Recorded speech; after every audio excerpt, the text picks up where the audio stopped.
Hello everyone, welcome to study with Shri. देखिए, project अस्मिता का शुरुआत हुआ है। ये प्रोजेक्ट अस्मिता है क्या, इसके बारे में देखते हैं। तो हाल ही में शिक्षा मंत्रालय और विश्वविद्यालय अनुदान आयोग जो यूजीसी है, इसने अगले 5 वर्षों में भारतीय भाषाओं में 22,000 किताबें विकसित करने के लिए अस्मिता परियोजना की शुरुआत की है। देखिए, शिक्षा मंत्रालय भी है इसमें, और जो विश्वविद्यालय अनुदान आयोग है यूजीसी, इन्होंने अगले 5 वर्षों में कितनी किताबें, तो 22,000 किताबें विकसित करने के लिए अस्मिता परियोजना की शुरुआत किया है। अगर हम बात करें अस्मिता की, तो अस्मिता का जो फुल फॉर्म है augmenting study material in Indian language through translation and academic writing, मतलब कि अनुवाद और अकादमिक लेखन के माध्यम से भारतीय भाषाओं में अध्ययन सामग्री को बढ़ाना है। इसका मतलब यह है, किसी वनडे एग्जाम में इसका फुल फॉर्म भी आ जाएगा कि अस्मिता योजना जो है उसमें अस्मिता का फुल फॉर्म क्या है। तो ये परियोजना का शुभारंभ उच्च शिक्षा सचिव जो संजय मूर्ति हैं, इनके द्वारा किया गया है। यह शिक्षा में भारतीय भाषाओं को बढ़ावा देने के लिए यूजीसी और भारतीय भाषा समिति मंत्रालय के अधीन एक उच्चाधिकारी प्राप्त समिति का एक संयुक्त प्रयास है। यह राष्ट्रीय शिक्षा नीति नेशनल एजुकेशन पॉलिसी जो 2020 के अनुरूप शिक्षा प्रणाली में भारतीय भाषाओं को बढ़ावा देने के लिए सरकार द्वारा की गई पहलों में से एक है। अगर हम बात करें नेशनल एजुकेशन पॉलिसी की, तो सबसे पहले नेशनल एजुकेशन पॉलिसी लाया गया था 1968 में। उसके बाद से दूसरी नेशनल एजुकेशन पॉलिसी लाया गया 1986 में। उसके बाद से 1992 में एक संशोधन हुआ, और ये जो तीसरी एजुकेशन पॉलिसी है वो ला गया आपका 2020 में। तो जो नेशनल एजुकेशन पॉलिसी है उसी के अनुरूप शिक्षा प्रणाली में भारतीय भाषाओं को बढ़ावा देने के लिए सरकार द्वारा की गई कई पहलों में से ये एक है।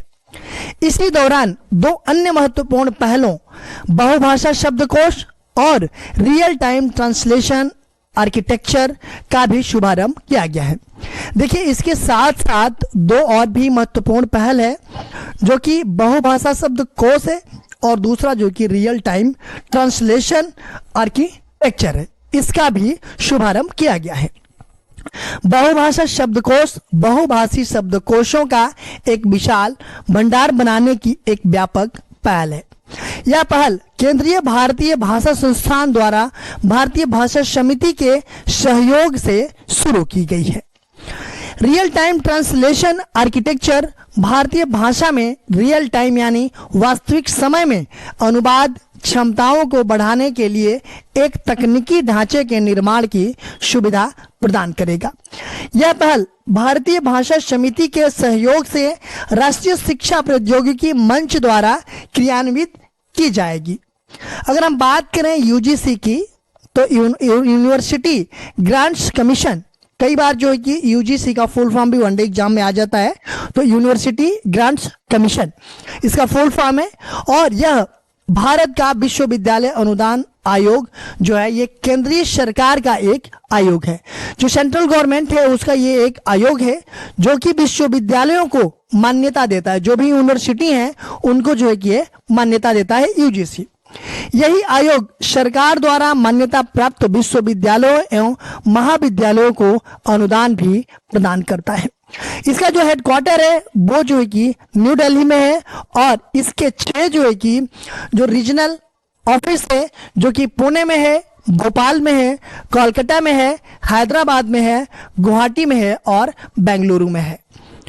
यह राष्ट्रीय योग्यता परीक्षा जो नेट होता है, नेशनल एलिजिबिलिटी टेस्ट, ठीक है, उसका भी आयोजन करता है, जिसको उत्तीर्ण करने के आधार पर विश्वविद्यालयों एवं महाविद्यालयों में अध्यापकों की नियुक्ति होती है।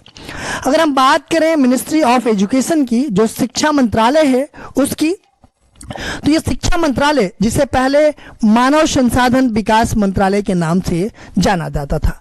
पहले जो है कि किस नाम से जाना जाता था इसको, तो मानव संसाधन विकास मंत्रालय के नाम से जाना जाता था 1985 से 2020 तक। भारत सरकार का एक यह मंत्रालय है, और मानव संसाधन विकास मंत्रालय पूर्व में शिक्षा मंत्रालय, मतलब कि 25 सितंबर 1985 तक जो है कि ये क्या था, शिक्षा मंत्रालय था। देखिए आज के डेट में भी शिक्षा मंत्रालय है, बीच में जो है कि इसका नाम जो है कि मानव संसाधन विकास मंत्रालय था। मतलब कि 25 सितंबर 1985 से पहले ये क्या था, शिक्षा मंत्रालय था।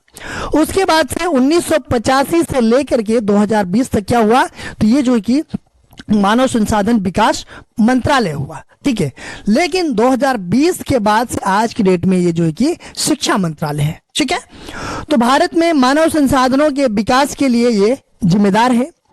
मंत्रालय को 2 विभागों में बांटा गया है, एक स्कूल शिक्षा और दूसरा साक्षरता विभाग, ठीक है, जो कि प्राथमिक, माध्यमिक और उच्चतर माध्यमिक शिक्षा, वयस्क शिक्षा और साक्षरता और उच्च शिक्षा विभाग से ये संबंधित है।